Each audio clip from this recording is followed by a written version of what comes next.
Tropa, eto na yung part 2 ng cooking trip ni Tito Otits. 11 putahe ang winasak natin mag-isa. Kaya tara, tuloy na natin to.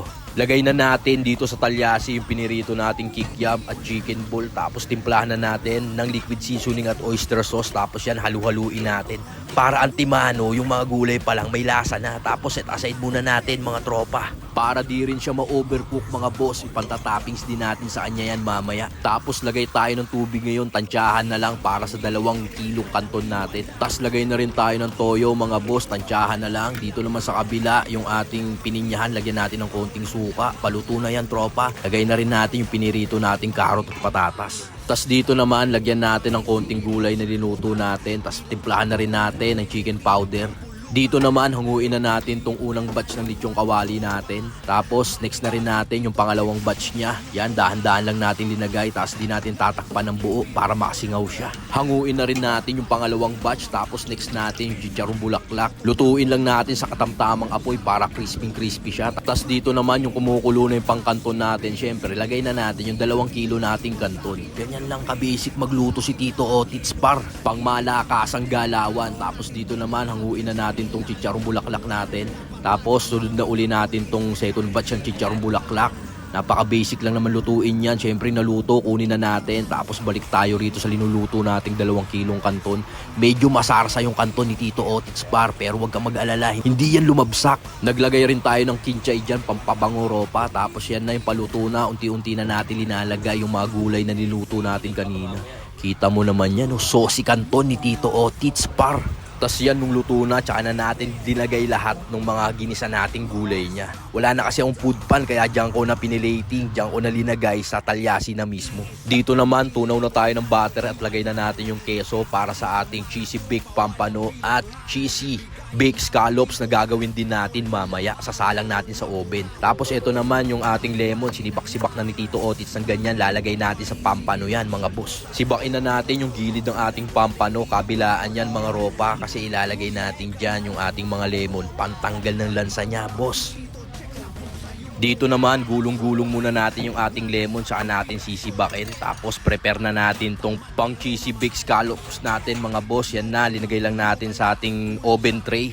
Lagay na natin siya lahat. Tapos lagyan muna natin yan ng ginarind nating garlic, pantanggal lansa niya mga boss. Tapos isa-isa natin yung pinagaan ng lemon juice para talagang quality yung lasa niya mamaya. Tapos dito naman sa kabila, preheat muna tayo ng oven mga boss. Tapos yan na, lagay na natin yung mga cheese sauce sa kanya isa-isa. Laglagay tayo ng generous amount ng cheese sauce para talaga sumasabog sa bibig yung lasa niyan. After natin ma-preheat yung oven, salang na natin tong mga baked scallops natin sa 180 degrees sa 20 minutes. Tapos dito naman, assemble na natin tong cheesy baked pampano natin. Simple lang naman, nakita nyo na, naglagay lang tayo ng sile, kinchay at yung melted cheese. Tapos yan, lagay natin yung isda. Same procedure lang din yan tropa. Tapos tsaka natin balutin sa foil para talagang walang makawala dyan sa mga solid na aromatics na pinaglalagay ni Tito Otits. Same procedure lang din yan dun sa isa rin nating isda mga boss. Tapos dito naman, check natin tong linuluto nating baked scallops. Napakasolido niyan tropa, grabe yan. Tapos nung naluto, hanguin na natin yan mga boss. Tapos yan, isa-isa ng kinuha ni Tito Otits. Binilasan ko na para hindi ka mainit boss. Tikman natin, boss. Ito paro.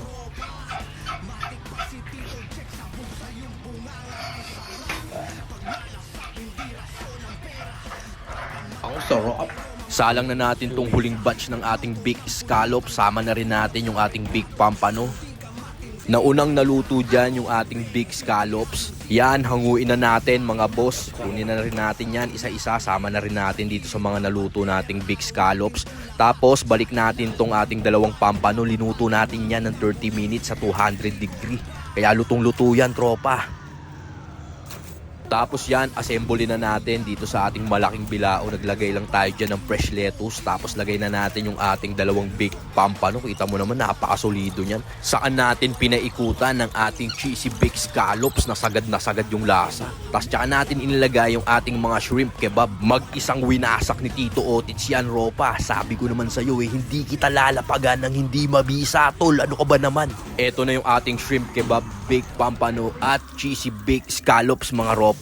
Eto na rin yung ating pansit canton mga boss. Tas itong creamy caldereta, pininyahang manok, pork hamonado na pata, fried chicken, lumpiang Shanghai, tapos itong ating crispy lechong kawali mga boss. Tapos ito pang ating crispy chicharong bulaklak na ginugupit-gupit na ni Tito Otits Ropa na solid na pampulutan. Saka itong ating spaghetti mga boss. At natapos na tayo magluto mga boss. Time management at konting sipag lang ang kailangan mo tropa para magawa yan lahat. Paano? Hanggang dito na lang. Peace!